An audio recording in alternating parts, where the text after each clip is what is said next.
우리가 살면서 부딪히는 삶의 문제들은 생각만큼 그 실체가 분명하지 않을 때가 참 많습니다.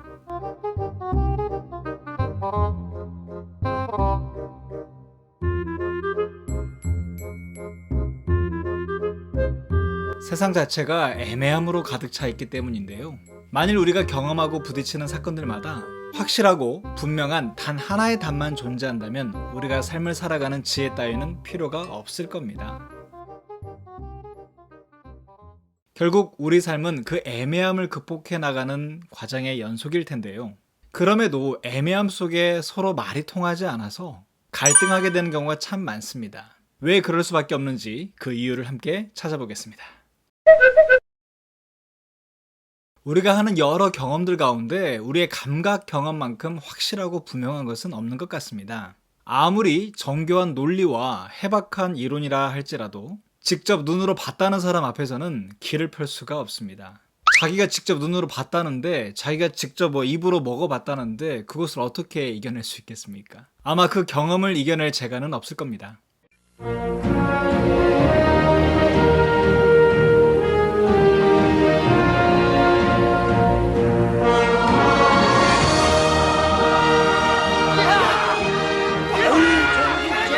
니들의 개맛을 알아?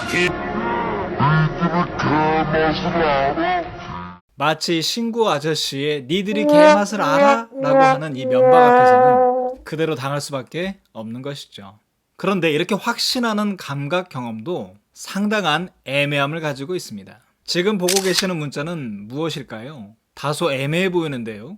옆에 12와 14를 기록하고 보니 숫자 13으로 지각이 됩니다. 그런데 이번에는 위아래로 A와 C를 기록하고 보니 알파벳 B로 보이기도 합니다. 완벽하게 동일한 시각 자극이었지만 어떤 맥락에서 어떤 관점에서 바라보느냐에 따라 각기 다른 실체로 경험된다는 것입니다. 이처럼 우리의 감각 경험은 항상 객관적이고 고정된 것이 아니라 맥락과 관점에 따라 달리 경험될 수 있음을, 즉 그 애매함을 잘 기억해야 합니다. 우리의 사회적 관계에서 그 애매함을 극대화시키는 것이 하나가 있습니다. 이거야말로 정말 견딜 수 없는 애매함이 아닐까 싶은데요. 그건 바로 자기 중심성입니다. 우리가 가끔 상대방과 다툴 때 서로에게 이런 요구를 하곤 하죠. 네가 내 입장이라도 그러겠니? 입장 바꿔 생각해봐. 자, 그런데 입장 바꿔 생각한다는 것이 그렇게 말처럼 쉬운 일이던가요?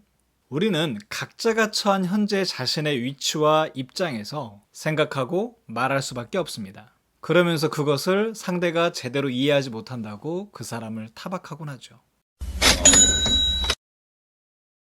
우리나라에서 사용하는 어휘 중에서 굉장히 자기중심적인 어휘가 하나가 있지요. 특히 제가 살고 있는 전라도 쪽에서 주로 사용하는 단어이기도 합니다. 뭘까요? 네, 바로 거시기입니다.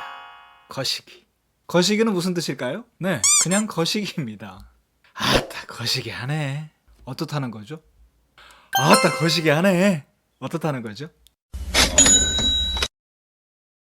저는 지금 같은 말을 했지만 그 거시기 속에 담겨있는 서로 다른 의미를 이미 짐작하셨을 겁니다. 아마 제가 말하는 뉘앙스와 제 표정을 통해서 그 거시기의 참 의미를 짐작하셨을 거예요. 즉, 그 말을 사용하는, 그 말이 등장하는 맥락을 제대로 이해하지 않으면 그 말의 참 의미를 제대로 알기가 어렵다는 겁니다. 한 집안에서 아버지가 이렇게 외칩니다. 거시가! 거시기 좀 갖고 와라! 그러면 또 누군가가 뭐는 가지고 옵니다. 근데 또 그게 잘 맞아요. 자, 그런데요. 그것은 오랜 세월을 함께 살아온 사람들끼리 어쩌다가 한두 번씩 맞아떨어지는 것입니다. 그런데 우리는 매번 그럴 거라고 착각을 하곤 하죠. 매번 그렇게 되는 줄 알고 그 다음번에도 그러하기를, 내가 무슨 말을 하면 착착착 알아듣고 가져와 주기를 바라는 것 같습니다. 그런데 이건 낭만입니다. 우리는 이러한 낭만으로 내가 던지는 애매한 말들을 상대가 잘 이해하고 실행해 주기를 바라는 것 같습니다. 척하면 착, 대충 말해도 알아서 눈치껏 착착착.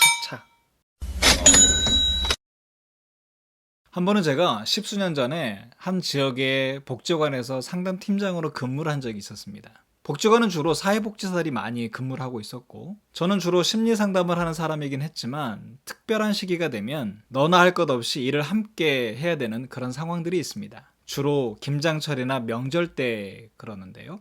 여러 이유들로 밖에 잘 못 나오시는 지역의 어르신들과 장애인들에게 제가 방문 서비스를 하는 겁니다. 바로 그때 저도 한 몇 단위의 마을을 배정을 받고 그 지역에 사시는 분들에게 이것저것 갖다 주기 바빴던 그런 날들이 있었습니다. 근데 하루는 이런 일이 있었습니다. 동네를 찾아가야 되는데 할머니께 전화를 좀 드렸어요. 할머니가 전화를 받으시는 거예요. 할머니 안녕하세요. 저 복지관의 이용희 팀장입니다. 그랬더니 할머니께서 그래요? 어쩐 일이요? 이러시는 거예요. 그래서 제가 이만저만해서 우리 할머니 집에 쌀을 좀 갖다 드리러 왔는데 집을 좀 알려주세요. 그때는 내비게이션이 막 발달할 때는 아니었으니까 그래도 좀 물어물어 찾아가야만 하는 그런 상황이었죠. 그랬더니 아버님께서 물어보시는 거예요. 그래요? 지금 어딘데? 저 지금 여기 마을 입구에 지금 큰 정자나무 아래에 있어요. 여기서 좀 찾아갈게요. 그랬더니 할머니께서 그래요? 거기서 가차 이러시는 거예요. 가차 가깝다는 뜻입니다. 네. 예 어머니 예 설명해 주세요. 거기서 이 짝으로 쭉 커니 와.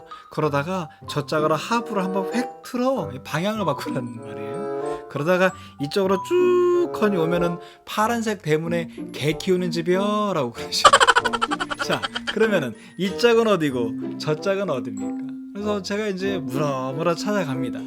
찾아가면 대처나 한 5분 10분이면 될 거리를 한 30분 이상 헤매다가 간신히 찾아가는 거예요. 그럼 가보면 정말로 파란색 대문에 개는 키우고 있습니다.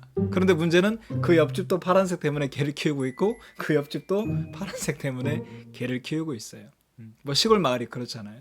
그래서 어렵게 찾아가면 이제 할머니께 타박을 하셔요. 전화한 지가 언젠데 인자 와 이러면서. 그럼 이제 저는 좋은 일 하러 갔다가 저도 살짝 언짢죠. 나오면 그런 생각을 했어요. 도대체 뭐가 문제냐? 내가 문제냐? 그 할머니가 문제냐? 누가 잘못한 거냐? 이런 생각을 할 때가 있거든요. 자, 여러분 생각 어떻습니까? 누가 잘못한 겁니까?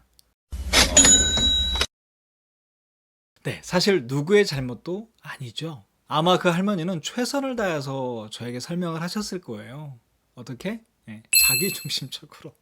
저 역시도 최선을 다해서 그 설명을 듣고 이해해 보려고 노력을 했습니다. 네, 역시 저 역시도 자기중심적으로.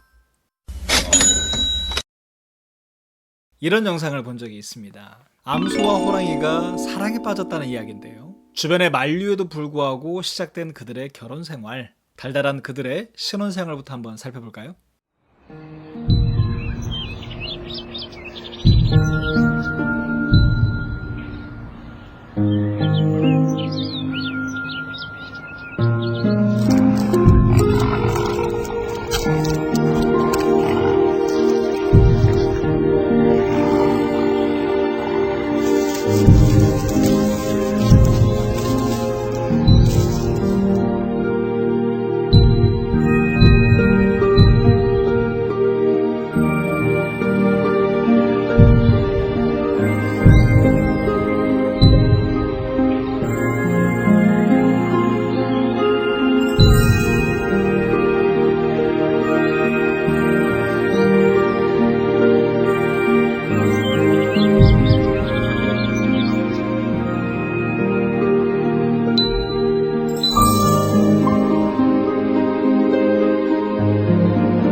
호랑이는 자기가 좋아했던 맛있는 고기를 사랑하는 암소에게 선물을 했습니다. 암소 역시 자기가 좋아하는 신선한 풀을 호랑이에게 갖다 주며 선물을 했죠. 정말 달달하고 행복한 신혼생활이 이어지고 있습니다. 본인들이 원했던 것은 아니지만 상대가 자기를 사랑하기 때문이라는 것을 알기에 다소 불편하더라도 그냥 참고 넘어가는 것 같습니다. 하지만 결혼 생활이 이어지면서 점점 불화가 나타납니다.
호랑이 암소 사랑했습니까? 네, 사랑했죠. 어떤 사랑? 자기중심적인 사랑. 자, 반대로 암소, 호랑이 사랑했습니까? 네, 사랑했습니다. 어떤 사랑? 역시 자기중심적인 사랑. 내가 고기를 좋아하니까 암소도 고기를 좋아하겠지? 내가 좋아하는 신선한 풀, 그이도 그 풀을 참 좋아할 거야. 이런 사랑을 했던 것이죠. 그런데 만일 이 두 존재가 그러한 결혼 생활을, 그런 행복한 결혼 생활을 좀 더 이어갈 수 있으려면 무엇이 좀 필요했었을까요? 바로 질문입니다. 호랑이 입장에서는 나 고기를 참 좋아하는데 암소야, 너 혹시 너도 고기 좋아하니? 암소는 호랑이에게 나 신선한 풀이 좋은데 혹시 당신도 풀 좋아합니까? 라는 그 질문 하나. 서로의 욕구에 대한 질문과 그것을 확인하는 과정만 추가가 되었다면 이 두 존재의 사랑이 이렇게 끝나지는 않았을 것 같습니다. 그래서 질문, 즉 물어봐 주는 것은 자기 중심성에서 벗어날 수 있는, 그래서 상대의 입장을 들어보고 이해할 수 있는 아주 중요한 방법입니다. 자기라는 틀에 갇힌 우리는 우리의 의사전달 행위가 항상 정확하고 객관적이라고 믿고 있습니다. 그러나 우리가 전달하는 말과 메모, 특히 카톡, 이메일과 같은 문자 형식의 메시지는 오직 나 자신의 관점에서만 자명할 뿐, 그것을 받는 사람의 관점에서 보면 지극히 애매할 뿐입니다. 물론 그 애매함을 덜기 위해서 갖가지 이모티콘으로 포장을 하긴 하지만 이 역시도 충분하진 않죠. 이렇게 각자의 입장에서 해석한 내용으로 상대의 생각과 감정을 추측하며 때로는 해서는 안 될 실수를 범하기도 합니다. 이런 식으로 생겨나는 오해와 갈등에 대해서 사람들은 서로 상대방의 무감각, 무능력, 눈치 없음, 배려 없음 등으로 탓하기 일쑤입니다. 부모들도 마찬가지죠. 때때로 자녀들에게 선행학습을 시킨다는 명분으로 그들이 알고 이해하기에 좀 벅찬 내용들을 공부를 시키면서 왜 이렇게 간단한 것도 모르냐 라면서 구박을 할 때가 있어요. 그것들이 어른의 입장에서 보면 간단한 것일 수 있지만 그 아이들에게 있어서는 또 다른 차원의 무엇일 가능성도 있다는 겁니다. 우리는 개떡같이 말해도 찰떡같이 알아들어야지 라고 하면서 상대방을 추궁하지만 실상 개떡같이 말하면 개떡같이 들릴 수밖에 없습니다. 개떡같이 말한 것을 찰떡같이 이해하기 위해서는 구체화시키고 명확한 소통을 위한 질문과 확인이 반드시 필요합니다.